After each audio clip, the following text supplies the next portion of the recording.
Let's turn now to our new reporting about our government's alleged secret UFO program, and a story News Nation has been covering throughout, even when other networks have not. According to the latest report that's out, a secret CIA office has spent 2 decades recovering UFOs from around the world, has at least 9 of them in its possession, according to this report.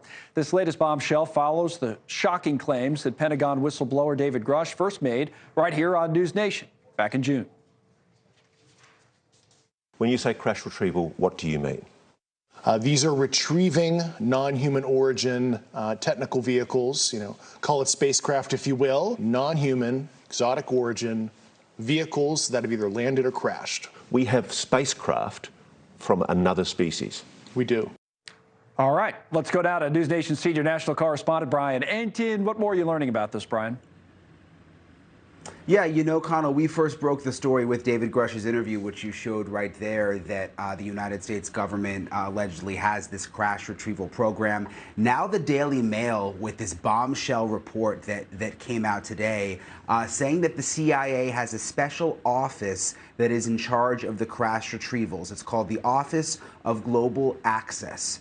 They say it's a secret office that works around the world when these UFOs crash. According to the Daily Mail, there are 9 UFOs that office has helped with going out and retrieving, and that 2 of them are actually intact craft. Again, much of this mirrors the reporting that we've been doing for almost a year now that led up to those congressional hearings that there is a UFO crash retrieval program. But now the Daily Mail reporting that there are actually 9 different UFOs that have been retrieved and that 2 of them are intact. Now, to your point, it mirrors a lot of the reporting that you've been involved in. We reported that Grush's claims that private contractors are involved in storing crashed UFOs, and that also came up in this report. So there's a lot of the same stuff, right?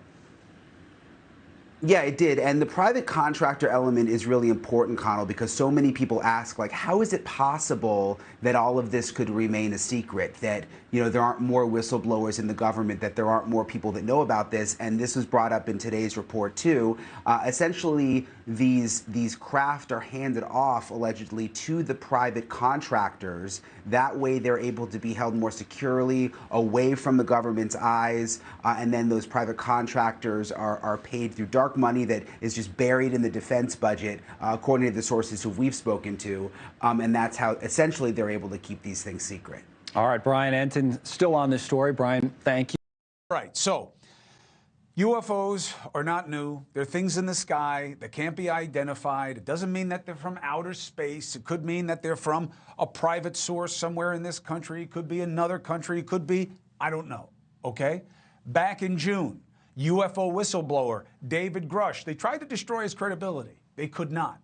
And he made headlines when he exclusively told News Nation the government secretly collects crashed spacecraft. Remember this interview?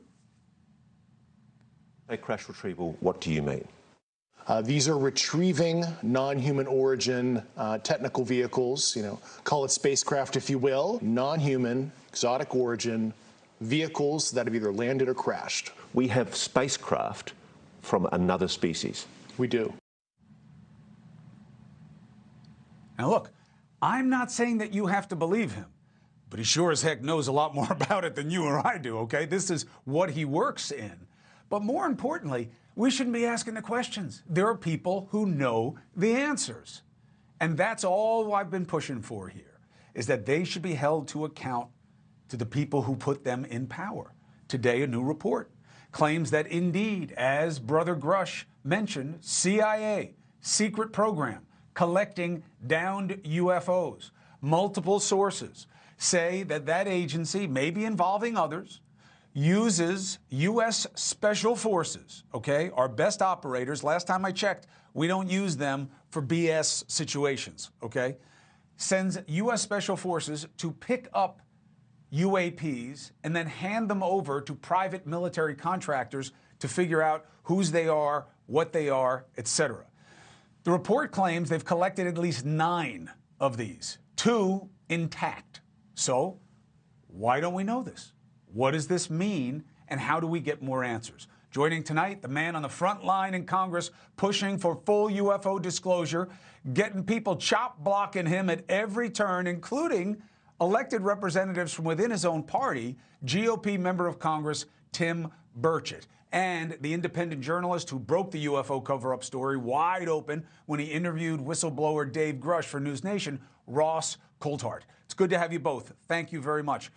First of all, Ross, does this square with your reckoning at this time, these most recent reports that, yes, government agencies, at least including the CIA, have specific programs and manpower to deal with things that are in the air that they can't identify, want collected and studied? Absolutely, Chris. Firstly, good evening, and g'day, Tim. What I can tell you is the Office of Global Access is the office in the CIA that has been coordinating this. They have been doing crash retrievals for many years.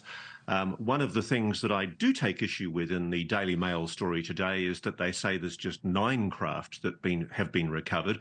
My understanding is that there are considerably more. And as the article accurately reports, this is done in collaboration with JSOC, the Joint Special Operations Command, notably with special forces drawn primarily from the US Air Force. So yes, the article is accurate, and I've got it also confirmed independently by multiple senior intelligence sources. Congressman Burchett, what'd they do? They cut off the heat down there because you're pushing for too many answers? You Yankees keep it cold up there in Washington, brother. And I just want to say for the record, both y'all speak with funny accents, but I've got a teleprompter underneath me that translates what y'all are saying, so we're good. But hey, Ross's accent makes him sound more sophisticated. My voice sounds like I'm here to kill you. But listen, Congressman, let me ask you, what do you make first of the resistance to transparency within your own party, the other party? What do you make of it? That's the uniparty, Chris. You know that. You close the door. Your dad and my dad were old school politicians, and at the end of the day, they'd go out and have dinner together and share, some common views. Today, it's you close the door. The only thing these people see is green, and that's what this is all about. It's about money. It's about power. It's about control, and the public's had enough of it. Thanks to good reporting by y'all, and I think we're going to get to the bottom of something here. This CIA issue is huge, and the fact that I too have had some conversations and verified some of this stuff is that it's true. So, of course I haven't seen it. I don't have to see it, but I think the American public deserves to see what the hell's going on with this stuff, because until we get to the bottom of this, this thing is so big that it travels over into every agency that we have in Washington. Because you've noticed when y'all started reporting this, and polling data was showing that 55% or more of the American public believed that there was something else out there. Now you're seeing departments like NASA, everybody at the Pentagon is wanting to get on the gravy train. They're saying, hey, we need to study this. We need a robust budget to study this stuff. Hell, they don't need to study it. They've got it. They just need to turn it over to us, and that's the problem.